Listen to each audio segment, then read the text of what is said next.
In Fort Mill, South Carolina, it's a warm spring day. The birds are singing and the sun is rising. Inside the Burns house, the day is just getting started. So sleepy. And little Roger Burns IV is ready to begin the morning. Okay. His grandfather, Roger Burns II, is preparing all the medications for little Roger. My day starts somewhere between 5:15. I have to get up and fix his medicines. He takes baclofen for his tone, his extending and his muscle toning to try to relax that. You need to let it dissolve. He takes a Nexium powder we have to mix for his reflux. His Keppra is a medication for his seizures because he's prone to seizures. Let's go wake him up and get him going for the day. Hey, Bubba. Good morning. How are you? Because there are two Rogers in the house, the family calls little Roger Fear. Full of smiles, Fear is ready to take his medication. What are you doing way over there? I can't get you over there. Oh, come here. Huh? You ready to get this day going? Fear is 5 years old, yet unlike other kids his age, Fear has to take his medications through a G-tube in his stomach. Is that cool? Ooh, don't push. Fear is also not potty trained and is still in diapers. So every morning, Roger also has to change him. Because Fear cannot independently dress himself, This is what we're gonna put on today. With some shorts on, it's gonna be hot, hot, hot. Roger must do all the work to get Fear dressed, including assisting Fear in taking off his pajamas. Very good. Thank you. And then Roger gets Fear dressed. So I have to take his hands. I was showed this by a specialist that if you bend it, his wrist like that, you can pretty much maneuver wherever you want because he will not help. You can guide him in there, but he still won't do it. Once his shirt is on, Roger then gets Fear's shorts on, And he makes you work to get the clothes on him. guiding his feet and legs into his shorts. Good job. Fear also has to wear a bib because he drools quite a bit throughout the day. Roger then puts Fear's socks on him, with no assistance from Fear. Michelle Saylor, Fear's step-grandmother, is now up. Both Michelle and Roger have to prepare to go to work soon, so they share on the responsibilities to get Fear ready. Fear, good morning. Michelle brings in Fear's toothbrush to brush his teeth. Fear is happy to get his teeth brushed. Let's see if we can get the back. Can we get the back? She then rinses his mouth using a little bit of water on the toothbrush. And because Fear cannot talk, More? Michelle has to guess what he wants. There's very little communication. I think he understands our tone of voice. He'll laugh, he'll smile. This particular morning, Michelle believes Fear is ready to eat, but she has to make sure it's been 30 minutes since he's taken his medicine before she can feed him. He has to have his medicine, and then the medicine has to get into his system to relax him so that he can eat. Another reason is because if he takes them together, it can make him sick on his stomach. So there has to be like a period of time in between. Fear is fed Pediasure in his G-tube 3 times a day, And today we have unflavored. Fear gets unflavored today. and it takes time for Michelle to feed him. You have to do it slow. The higher you hold it, the faster it'll go in. So if you hold it high and it goes in fast, sometimes it'll run out of his mouth as he's taking it in because he can't fully sit up and eat. He has to be somewhat back. After breakfast, Here comes your chariot. Michelle and Roger have to get Fear into his wheelchair. There's the vet. Come on, let's get you in it. You turn around a little bit more. Thank you. This is difficult. It takes both Michelle and Roger to do this. Will you sit down? You gotta sit down. You have to go slow with him and work his legs and his arms to get where you can put the straps on him. He gets very rigid and easily agitated. Roger then puts on Fear's shoes and straps his feet into the wheelchair. Oh, boy. You ready to go for a ride? Getting the wheelchair out of Fear's bedroom is tough. Michelle has to go slow because, as you can see, the doorway is narrow and Fear can easily get his arm caught on the door. Our house is not huge and it's not handicap accessible. Never when we bought it did we ever think that we would need that. It's a struggle for her to get Fear out of the front door by herself, but she has to do it because Roger is off to work. The heavier he gets, the harder it is because it's harder to lift the chair. And then going in and out the door because of the step, it's pretty difficult. Michelle then takes Fear down the driveway where they wait for Fear's school bus. And we wait on the bus. The bus gets here at 6:30. After the bus arrives, a lift is lowered to the ground, and Fear and his wheelchair are lifted onto the bus to go to school. After school, Fear is brought back into the house, and it's a struggle again to get him in the door. But once inside, Fear is happy. This afternoon, he is being cared for by his Aunt Megan Burns, who is also a trained personal care assistant. Tuesday, Wednesday, and Thursday, I have him from the time he gets off the bus until my parents go home, which is around 7. You want to play with this with Fear? Megan's 3-year-old daughter, Marley, wants to play with her cousin Fear. Yeah, show Fear. Peekaboo, I see you. And Fear enjoys this. He's expressing himself a lot more. Like if he's happy, then he's really loud and cheerful, and you can just tell, and he'll brighten up a whole entire room. Megan then carries Fear out to the living room. He's heavy, he's hard to handle when he extends. Fear waits on the couch for his early interventionist. Hey! Hey, buddy! Oh my goodness! You say hi. Good job! Stacy Fuller, a trained early interventionist, takes Fear to the floor for his first lesson. When I talk to Fear, I like for him to respond back to me. You gotta make him go. You gotta touch. Good, way to open your hands. After a few minutes, Stacy then moves on to story time, where Stacy works with Fear to hold his head up. Hold your head up. Fear. Fear. Good job. They're doing things like holding the book up out of sight will encourage him to hold his head up more. Over here. Then it's back to the floor again. You ready to roll? You gonna practice rolling? Stacy puts Fear on a blanket and uses the monkey to get Fear to try and roll over. Fear. Where's the monkey? Where's the monkey? Come on. Good job. Say, I finished it. Stacy's been with Fear for about 2 years now. I had a little tear in my eye because he was just so alert and so playful and was trying to do what she wanted him to do. What makes this so difficult for the Burns family Pull up. is knowing that Fear would have never needed this early intervention, and his life could have been so much different. 911, what's your emergency?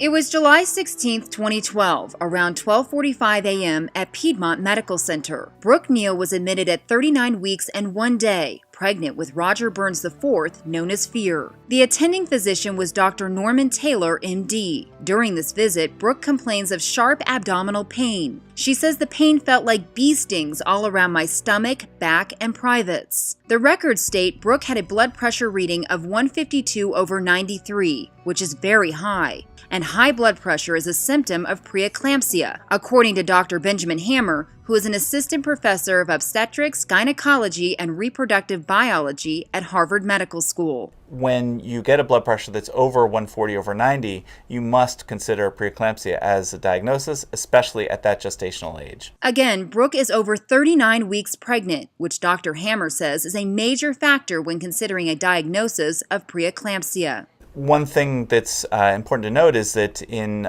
pregnancy, the farther along you get, the greater the chance you're going to develop preeclampsia. Brooke, being almost full term, combined with a high blood pressure reading, is the reason Dr. Taylor needed to do an evaluation for preeclampsia. Dr. Hammer says it's the standard of care in this situation. The standard of care with the presentation with that blood pressure in the setting of those abdominal symptoms requires an evaluation for preeclampsia. The workups to determine preeclampsia are simple urine and blood tests. Dr. Taylor admits in his deposition that these tests would have been easy for him to order.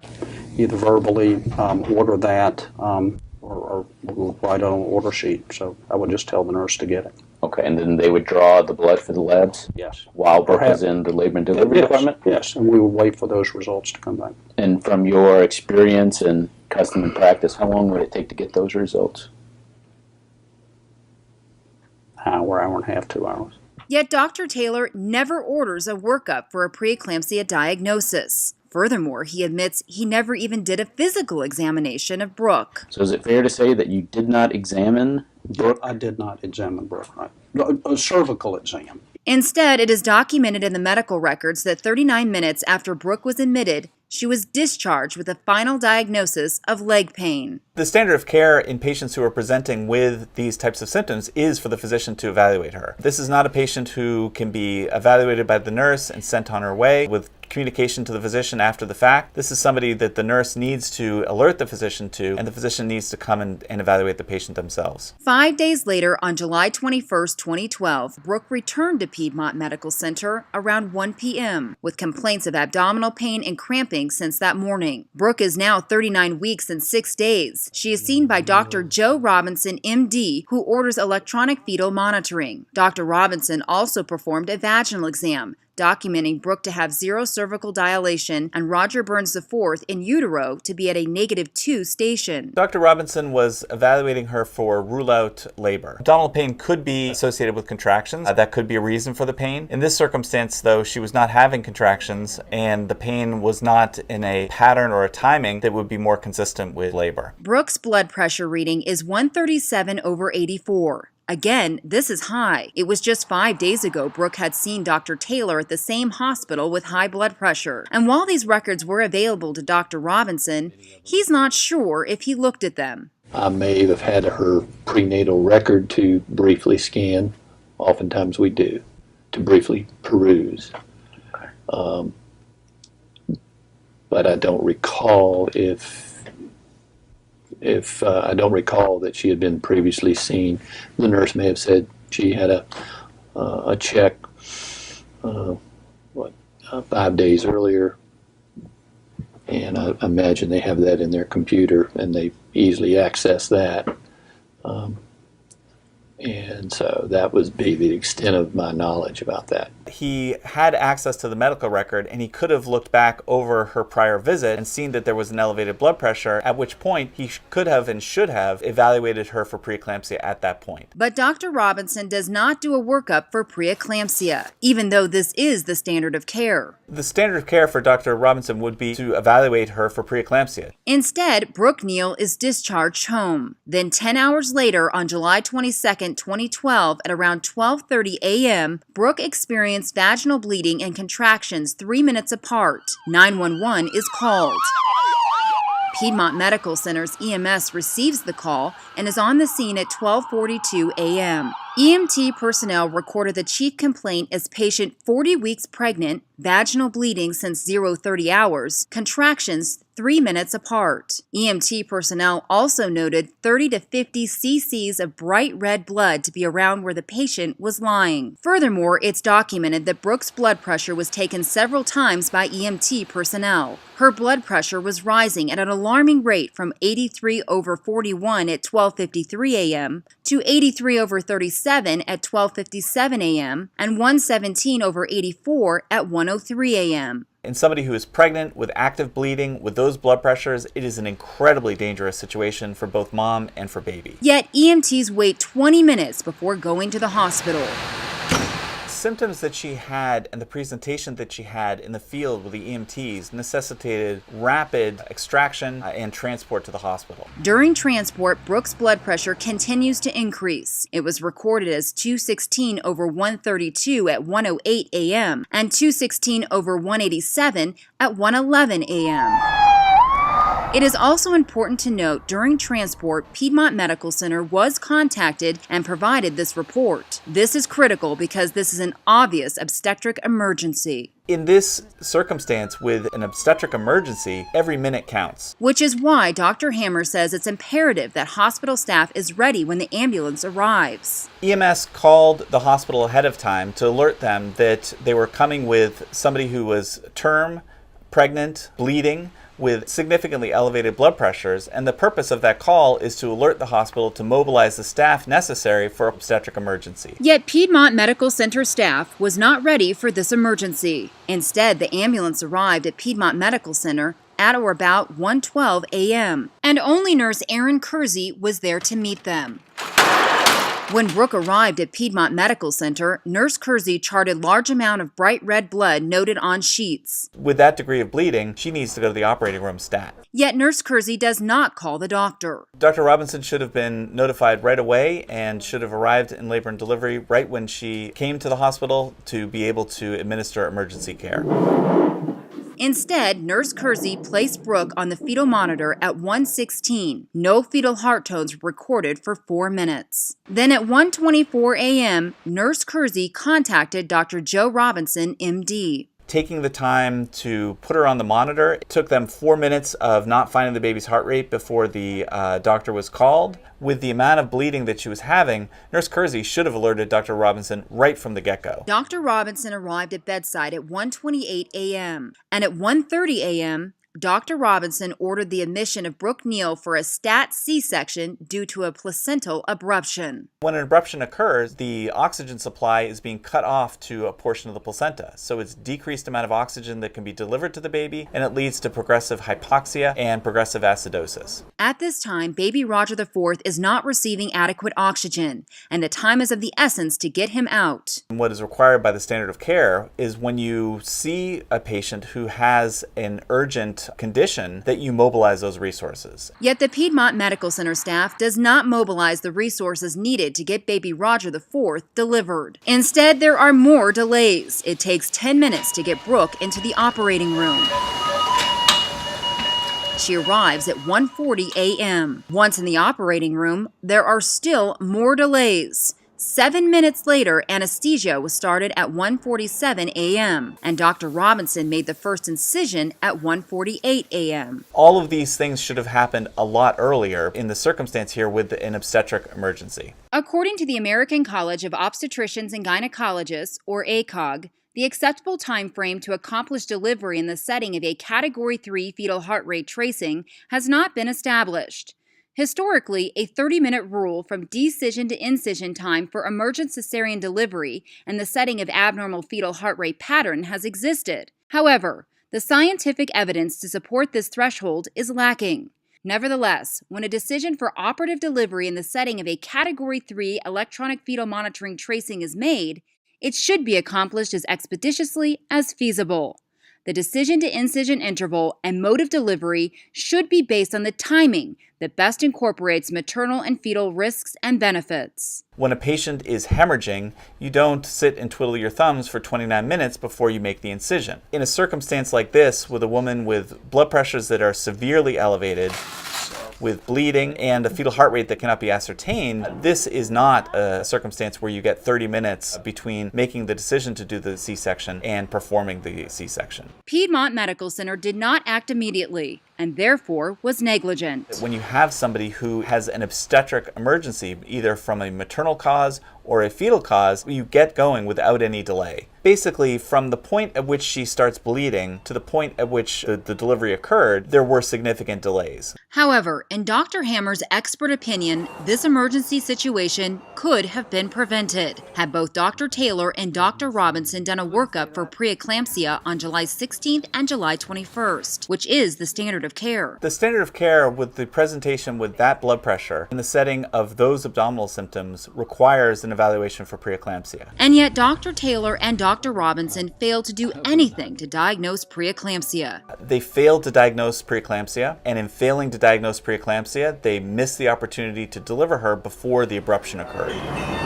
And this negligence by Dr. Taylor and Dr. Robinson also affected the outcome for baby Roger IV. And the tragedy is it was a normal baby where they missed the opportunity to diagnose something that happens commonly and led to the abruption that occurred, which ultimately caused the poor neurologic outcome for Roger IV. Roger Burns IV, called Fear, was born at 1:49 a.m. by emergency C-section. He was limp, apneic, and bradycardic, and was intubated at 3 minutes of life. His umbilical cord blood gas readings indicated a severely and acutely asphyxiated child. 3 hours later, at 4:59 a.m., baby Fear was transferred to Palmetto Health in Richland for therapeutic hypothermia for hypoxic ischemic encephalopathy.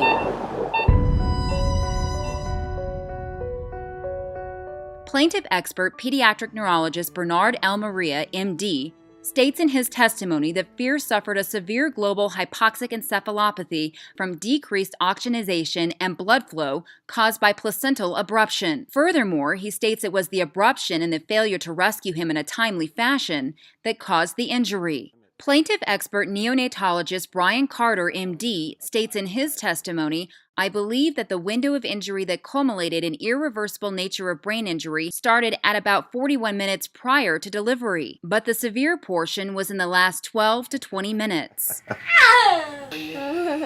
What's the matter with you? The long-term consequences of Fear's brain injury include spastic quadriplegic cerebral palsy, which is the loss of the use of the whole body. Oh, there goes your head. Watch your head. Fear also has profound global delays in all development. Fear is in a 3 to 9 month mentality range right now. Fear's grandfather, Roger Burns II, and his partner, Michelle Saylor, took full custody of Fear in May of 2015 when he was just 2 years old. Together, they do everything that is required to care for him. I get the truck all nice and cool for you. It's becoming difficult for Roger to carry Fear to the car. Getting him into his car seat also isn't easy. He's right at 40 pounds and he's about 40 inches long. Where are you going? However, Roger and Michelle enjoy taking Fear out of the house. Come on, buddy, let's go for a walk. We try to take him for walks You want to try this place? and let him interact. He loves to be seen. It makes him happy. Getting Fear's wheelchair in and out of the back of Roger's truck also requires lots of heavy lifting and work. You have to have a lot of patience and not be in a rush. Back at home, Fear is also happy spending time with his grandfather, Roger. Gotta hit it. Hit it with this one. Come on. Roger spent months teaching Fear how to give a fist pump. That's just our little thing. I mean, he just loves it. As the evening winds down, it's nonstop work to continue to care for Fear. Well, I knew it would be hard, but I didn't realize the constant 24/7. Michelle prepares Fear's bath. Do you want a bath? However, Michelle has to get him ready in the living room because the wheelchair doesn't fit in the bathroom. She then has to carry Fear into the bathroom and put him into the tub. Fear sits in a special bath chair to support his head. And as you can see, Fear really enjoys bath time. He laughs, he plays, he kicks, he giggles. Michelle must do all the work to get Fear washed. Hey, here we go. And it's a struggle to get him out. Fear is completely dependent on Michelle to get him ready for bed. Now he feels better, and he's got on cute PJs. It's story time. Bring me the boy. And Roger brings Fear out to the living room, where Michelle reads him a book. I definitely have to have something under my arm to hold him up. Otherwise, he's laying down and he can't really see the book. Fear engages in the He story. let out 3 sneezy wheezy sneezes. Oh, get it. You get it. Good boy. So I'm trying to hold a book with one hand and turn the pages. Story time is a workout. While Roger and Michelle can care for Fear now, they worry about the future when he is bigger and stronger. The heavier he gets, the harder it is. I just don't know what we're going to do, honestly. It's now bedtime. Michelle carries Fear to his bed to get him ready to sleep. Night. Give me kisses. You give me kisses. Good boy. That's a sweet boy. Night. Good night. According to life care planner Robert P. Trimp, Fear will require care and support for the remainder of his life expectancy, which includes home care, therapy, and medical treatments. All of this is outlined in the life care plan. Fear is also permanently unemployable, and therefore a total loss of earning capacity is anticipated. It's sad that what happened to him happened. It's sad that he's in the situation he's in, but he's a happy child. Fear enjoys his life with Roger and Michelle. There you go. Now he's excited. Like holding hands with Michelle as they walk. Oh, you want to hold Ma's hand? Oh, he just grabbed my hand. Really? Yet life didn't have to be this way for little Fear. As sweet as he is and as smart as he seems to be, I feel like that he was robbed of a lot. He does not have the life he should.